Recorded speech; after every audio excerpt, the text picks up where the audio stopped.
Hello students, welcome to the channel. तो बेटा जैसा कि आप सभी को पता है कि हमने आपके लिए एक सीरीज स्टार्ट की हुई है जिसमें हम प्रिपरेशन कर रहे हैं अपने क्लास 12th बोर्ड एग्जाम्स की। और इसमें हमने स्टार्ट किया है अकाउंटेंसी का अपना फर्स्ट चैप्टर जिसका नाम है accounting for partnership firms fundamentals. तो इसमें आप बेसिक चीज़ें देख रहे हैं पार्टनरशिप के बारे में। इसमें हमने ऑलरेडी एक लेक्चर कवर कर लिया है। आई होप वो लेक्चर आप सभी ने बहुत अच्छी तरह देखा और समझ लिया होगा। अब हम चल रहे हैं अपने लेक्चर नंबर 2 की तरफ, जिसमें हम बात करने वाले हैं चार्ज अगेंस्ट प्रॉफिट और एप्रोप्रिएशन ऑफ प्रॉफिट के बारे में। तो देखिए, चार्ज क्या चीज़ें होती हैं इसको हमें समझना होगा कि चार्ज वो चीज़ें होती हैं जो असल में बिजनेस के लिए एक्सपेंसेस होते हैं।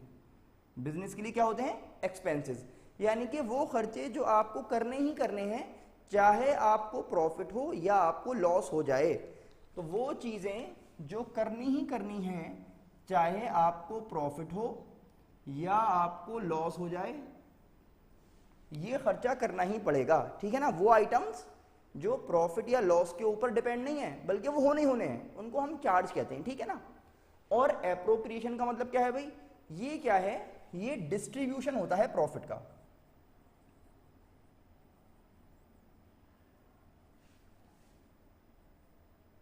डिस्ट्रीब्यूशन ऑफ नेट प्रॉफिट, यानी कि साल के एंड में जब सारे चार्जेस माइनस कर दिए जाएंगे अपनी इनकम में से, उसके बाद जो कुछ बचेगा उसको जब हम डिस्ट्रीब्यूट करेंगे बिटवीन द पार्टनर्स, तो उन्हें हम कहेंगे एप्रोप्रिएशन करना। तो एप्रोप्रिएशन ऑफ नेट प्रॉफिट कब हो सकता है? जब सारे खर्चे माइनस कर दिए गए हों आपकी इनकम में से। ठीक है ना? तो उसी हिसाब से अगर आपसे पूछा जाए कि भाई पहले क्या चीज होगी, तो प्रायोरिटी में हम देख रहे हैं कि फर्स्ट जो प्रायोरिटी है वो चार्ज की है। सारे चार्ज माइनस करने के बाद जो काम होगा वो एप्रोप्रिएशन कहलाएगा सेकंड नंबर पे। दो बात समझ में आ गई। फिर क्या है भाई? रिकॉर्डिंग। जब आप 11th क्लास में थे तो आप वहां पर प्रॉफिट एंड लॉस अकाउंट बनाते थे, है ना?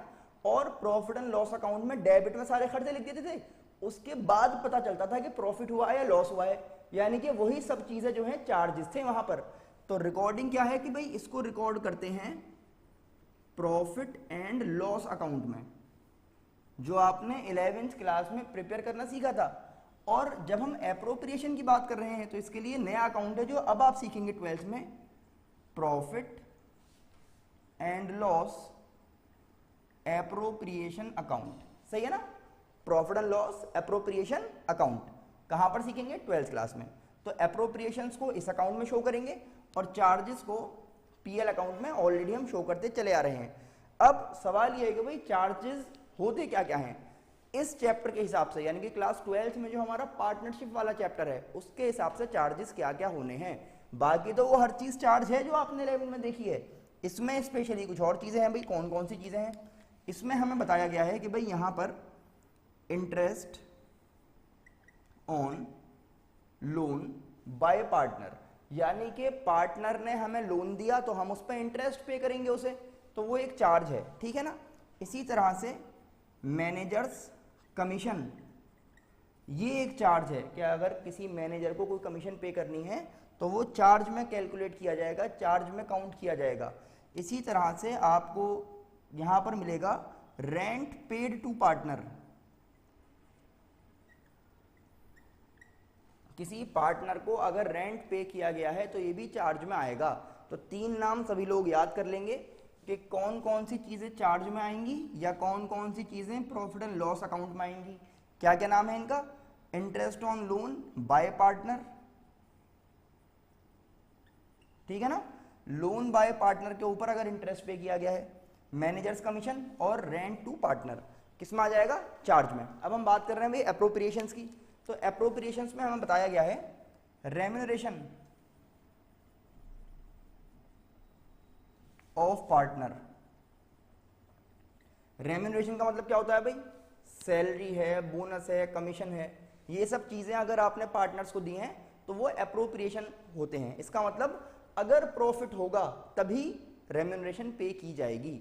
इसके अलावा क्या होता है भाई? यहां पर आपके पास इंटरेस्ट ऑन कैपिटल, इस चैप्टर में मिलेगा आपको इंटरेस्ट ऑन कैपिटल। क्या होता है वो? एप्रोप्रिएशन होता है। इसी तरह से आपको मिलेगा ट्रांसफर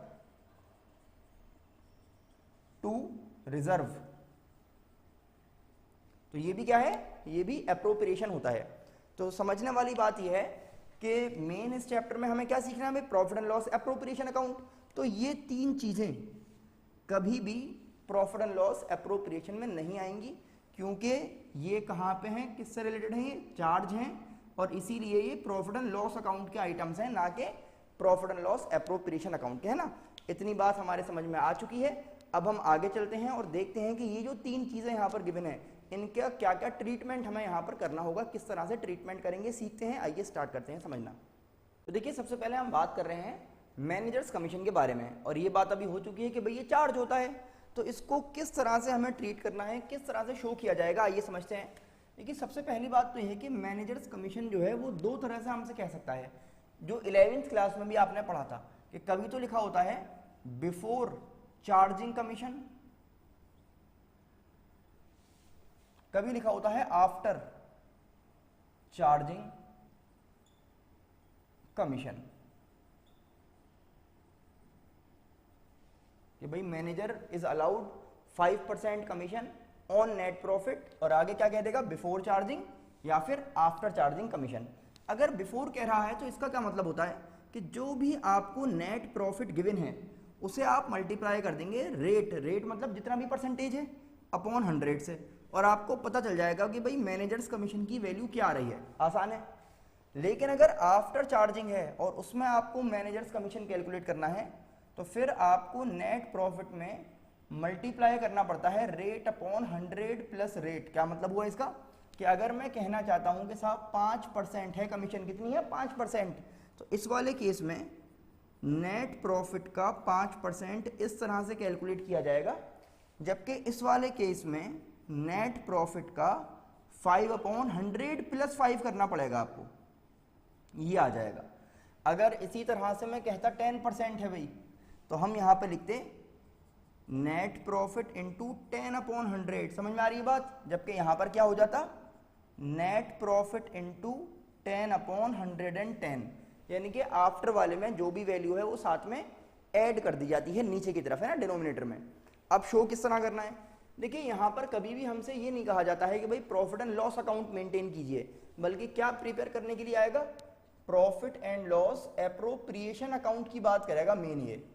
तो हमें किस तरह से शो करना होता है मैनेजर्स कमीशन को, देखिए सबसे पहले क्या होगा कि आप यहां पर जब लिखते हैं ना by profit and loss account, यानी कि आप यहां पर नेट प्रॉफिट लेके आते हैं कि आपका नेट प्रॉफिट कितना है, उसमें से माइनस कर देंगे आप मैनेजर कमीशन जो भी आएगी, उसके बाद यहां पर वैल्यू लिखी जाती है। समझिए बात को, है ना। तो ये पीएल अकाउंट जो है प्रॉपर, अभी एक टॉपिक स्टार्ट होगा हमारा, उसमें हम पूरा प्रिपेयर करना सीखेंगे किस तरह से प्रिपेयर किया जाता है। लेकिन फिलहाल बात क्या है कि जब हम इसको देखेंगे तो प्रॉफिट एंड लॉस अकाउंट यहां पर लिखा जाएगा, उसमें किस तरह वैल्यू आएगी कि जो भी हमारा नेट प्रॉफिट है उसमें से मैनेजर कमीशन को पहले डिडक्ट करेंगे, फिर बताएंगे क्या वैल्यू बच रही है, ठीक है ना। तो ये छोटा सा ट्रीटमेंट है किसका भाई, मैनेजर्स कमीशन का। अब आइए नेक्स्ट देखते हैं, जो हमारा चार्ज नंबर 2 है, रेंट टू अ पार्टनर। तो देखिए रेंट के बारे में हमें क्या बताया जा रहा है भाई, कि अगर किसी पार्टनर को आपको रेंट पे करना है ना, क्या है भाई इसमें, कि सपोज कीजिए भाई कि एक बिल्डिंग है जो मिस्टर एक्स की है, और एक्स वाई और जेड जो है उनकी एक फर्म चल रही है। अब इनको क्या हुआ कि भाई इनको एक जगह चाहिए अपना ऑफिस बनाने के लिए, ठीक है ना। तो ये अपनी जगह ढूंढ रहे थे, तो एक्स ने कहा कि भाई देखो मेरे पास एक बिल्डिंग है, हम चाहें तो उसको यूज कर सकते हैं, अगर तुम कहीं और भी जाते तो उसका रेंट पे करते, तुम रेंट मुझे दे दिया करना। तो अगर हम किसी थर्ड पार्टी को रेंट पे करते, है ना, तो उसको हम प्रॉफिट एंड लॉस अकाउंट में तो लिखते कि भाई खर्चा हो रहा है, क्योंकि ये खर्चा है, रेंट जब पे किया जा रहा है। तो सेम इसी तरह से एक्स कह रहा है भाई तुम किसी और को देते मुझे दे देना, तो बोले भाई ठीक है चलो तुम्हें दे दिया करेंगे। तो बस यही है कि अगर कोई पार्टनर है वो अपनी कोई प्रॉपर्टी रेंट पर दे रहा है, तो वो क्या चाहेगा कि भाई मुझे उसका रेंट मिले, तो उसी को यहाँ पे हम दिखाना चाह रहे हैं कि इसीलिए वो चार्ज होता है, सही है ना। अब जब ये चार्ज है तो इसको किस तरह से ट्रीट किया जाएगा, शो किस तरह से करना है। तो फर्स्ट तो यही है कि जब आप profit and loss appropriation account पर जाएंगे तो उसकी जो आपकी क्रेडिट साइड है, ठीक है ना, क्रेडिट साइड में किस तरह से यहाँ पे शो किया जाएगा। सबसे पहले आप लिखेंगे by profit and loss account, बिल्कुल जैसे पहले किया था आपने मैनेजर्स कमीशन के लिए, और यहाँ पर बताएंगे कि नेट प्रॉफिट कितना है उसमें से माइनस कर देंगे रेंट कितना पे किया गया और बचा हुआ जो है वो क्रेडिट साइड पर शो कर दिया जाएगा। ये तरीका है जब आप रेंट के बारे में बात कर रहे हैं। और साथ में इसके बारे में जर्नल भी आ सकती है। तो जर्नल में क्या है, सबसे पहले अगर आप रेंट पे कर रहे हैं यानी कि पैसा जो है वो आपने दे दिया है, तो आप कहेंगे rent account debit to cash. इसमें कोई ऐसी परेशानी नहीं है, 11th क्लास की जर्नल है, खर्चा हो गया rent account debit to cash. ये भी कह सकते हैं आप rent to partner debit to cash. लेकिन अगर रेंट पे नहीं किया है बल्कि रेंट जो है वो पेएबल है यानी कि आउटस्टैंडिंग वैल्यू चल रही है, अभी पे नहीं किया है आपने, तो फिर पैसा तो गया नहीं आपके पास से, फिर आप क्या करेंगे, फिर आप कहेंगे रेंट अकाउंट डेबिट या फिर रेंट टू पार्टनर डेबिट, जो आपको अच्छा लगे। और टू आउटस्टैंडिंग रेंट, क्या कहा जाएगा, आउटस्टैंडिंग रेंट। और हम जानते हैं साल के एंड में जो भी प्रॉफिट या लॉस होता है या फिर जो भी इनकम या एक्सपेंसेस होते हैं वो प्रॉफिट एंड लॉस अकाउंट में ट्रांसफर कर दिए जाते हैं। तो ईयर के एंड में क्या एंट्री बनानी है, for transferring to profit and loss account. Transfer करने के लिए क्या एंट्री बनाएंगे भाई, तो एंट्री बनाएंगे आप profit and loss account debit to rent account या फिर रेंट टू पार्टनर अकाउंट, जो आपको अच्छा लगे। ये 3 एंट्री इस टाइप से बनेंगी। किसकी बात कर रहे हैं हम, रेंट टू अ पार्टनर, जो कि क्या है, चार्ज अगेंस्ट प्रॉफिट है। इसको देखिए समझिए और हम चलते हैं लेकर लोन वाले जो टॉपिक है, क्योंकि लोन भी क्या है, चार्ज है। 3 चार्ज पढ़े आपने, मैनेजर कमीशन हो गया, रेंट हो गया, अब नंबर है इंटरेस्ट ऑन लोन का। तो देखिए अब हम बात करने वाले हैं इंटरेस्ट ऑन लोन के बारे में। तो इसमें हमें सबसे पहले समझना है कि जो कंफ्यूजिंग इसमें फैक्टर है कि इंटरेस्ट ऑन लोन ना 2 तरह का आपको मिलेगा। एक होता है interest on loan by partner, यानी कि लोन दिया है पार्टनर ने, ठीक है ना। और एक होता है interest on loan to partner, यानी कि पार्टनर को लोन दिया गया है। दोनों अलग अलग चीजें हैं। देखिए जब पार्टनर आपको लोन दे रहा है तो हम उसे रेंट पे करेंगे, सॉरी आप उसे इंटरेस्ट पे करेंगे, ठीक है ना, क्योंकि उसने आपको लोन दिया है। फिर क्या है भाई, interest on loan to partner, यानी कि आपने पार्टनर को लोन दिया है तो अब आप उससे इंटरेस्ट रिसीव करेंगे। Interest is received from partner. अब बताइए इनमें से भाई खर्चा कौन सा है, तो ये वाला जो है वो एक्सपेंस की कैटेगरी में जाएगा और ये वाला जो है ये इनकम की कैटेगरी में आ जाएगा। इतनी बात समझ में आ रही है। तो ये जो है प्रॉफिट एंड लॉस अकाउंट में डेबिट साइड पे जाता है और ये प्रॉफिट एंड लॉस अकाउंट के क्रेडिट में आता है।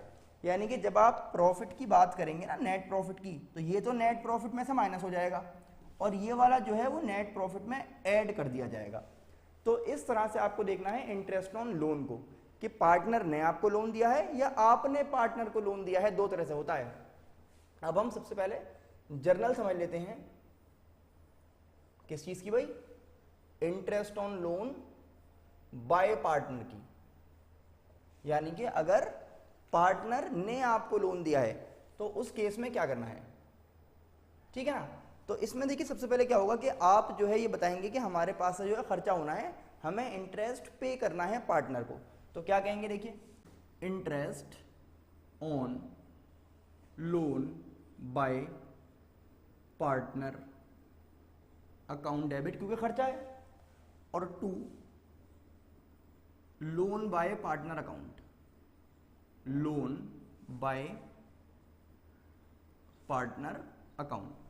ये भी हो सकता है भाई कि जो आपका इंटरेस्ट है वो आउटस्टैंडिंग चल रहा हो, तो फिर आप लिख देंगे यहां पर टू आउटस्टैंडिंग इंटरेस्ट अकाउंट, ठीक है ना। फिर क्या होगा, फिर आप पे करेंगे। तो जब आप पे करेंगे तो आपको एंट्री बनानी पड़ेगी कि लोन बाय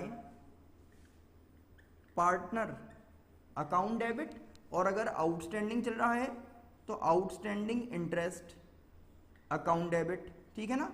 और पैसा जाएगा जाहिर सी बात है पे करेंगे, तो टू कैश या बैंक, जो क्वेश्चन में कहा गया है ये हो जाएगी आपकी पे करने की एंट्री। और फिर आप जानते हैं क्योंकि ये चार्ज है तो खर्चा है, तो तो पीएल के डेबिट में चला जाएगा साल के एंड में। तो फिर आप एक एंट्री और बनाएंगे कि profit and loss account debit, profit and loss account debit, और खर्चे का नाम क्या है, इंटरेस्ट ऑन लोन, तो to interest on loan by partner account. ये इस तरह से 3 एंट्री आपको बनानी पड़ेंगी। क्या बात चल रही है, इंटरेस्ट ऑन लोन बाय, यानी कि पार्टनर ने आपको जब लोन दिया है तो उस केस में किस तरह से एंट्री आपको करनी है। अब हम देखेंगे कि अगर आप पार्टनर को लोन दे रहे हैं तो इंटरेस्ट रिसीव करने की क्या एंट्री होनी चाहिए।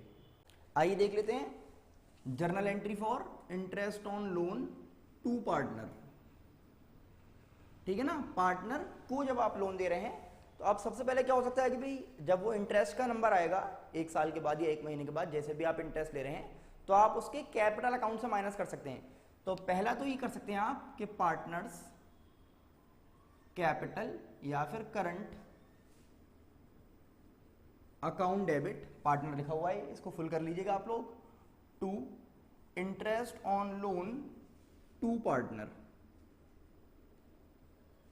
ठीक है ना। तो पहला तो काम ये हो सकता है, लेकिन ये भी हो सकता है कि भाई क्या पता जो आपका पार्टनर है उसने आपको पेमेंट ही कर दिया हो। तो अगर वो पेमेंट कर रहा है, पैसा आप रिसीव कर लेंगे, तो आप बताएंगे कैश अकाउंट डेबिट, और हो सकता है कि भाई चेक मिल रहा हो तो बैंक अकाउंट डेबिट कह देंगे, कोई भी एक चीज हो जाएगी। और टू क्या है भाई, सेम आ जाएगा, interest on loan full form में लिखिएगा आप लोग, टू पार्टनर अकाउंट। ये बात समझ में आ रही है कि अगर अकाउंट से माइनस करेंगे तो इस तरह कर सकते हैं, कैश मिल जाएगा तो इस तरह करेंगे। अब जैसे अभी यहां पर बात हुई थी कि भाई ये क्या है, इनकम है, तो ये पीएल में क्रेडिट हो जाएगा, तो एक एंट्री आपको और करनी पड़ेगी, interest on loan to partner account debit to, अब भाई क्या बताएंगे, to profit and loss account. ये हमने देखा कि क्या क्या जर्नल हमें पास करनी होती है और किस किस तरह से हम शो करते हैं अलग अलग चार्जेस को। तो किसके बारे में देखा हमने, मैनेजर्स कमीशन, उसका क्या ट्रीटमेंट है।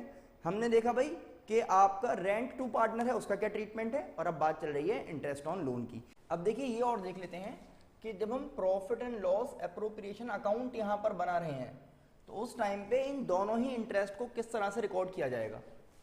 तो इस तरह से आप अपना profit and loss appropriation account बनाएंगे। इसकी जो क्रेडिट साइड होगी वहां पर आप लिखते हैं by profit and loss account, है ना।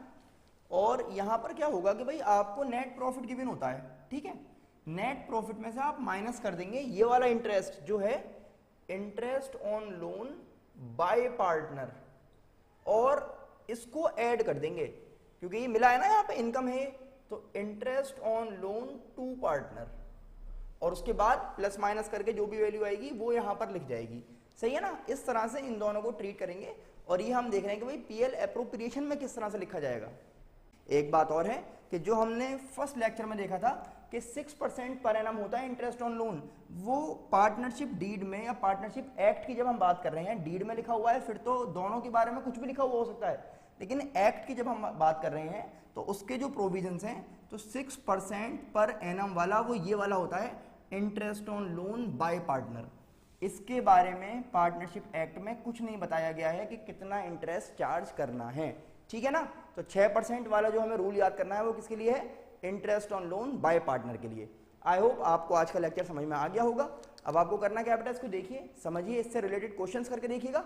जो समझ में नहीं आए कमेंट सेक्शन में या व्हाट्सएप पे आप हमसे कनेक्ट हो सकते हैं, और उसका जो आपको क्वेश्चन है जो आपको समझ में नहीं आ रहा है वो आप हमें क्वेश्चन नंबर या उसका फोटो सेंड कर सकते हैं। उसके लिए स्पेशल एक लेक्चर रिकॉर्ड करके आपको प्रोवाइड कर दिया जाएगा। अपने फ्रेंड्स को जरूर शेयर कर दें, चैनल को सब्सक्राइब करना बिल्कुल भी ना भूलें। हम फिर मिलेंगे आपसे नेक्स्ट वीडियो में। Thanks for watching.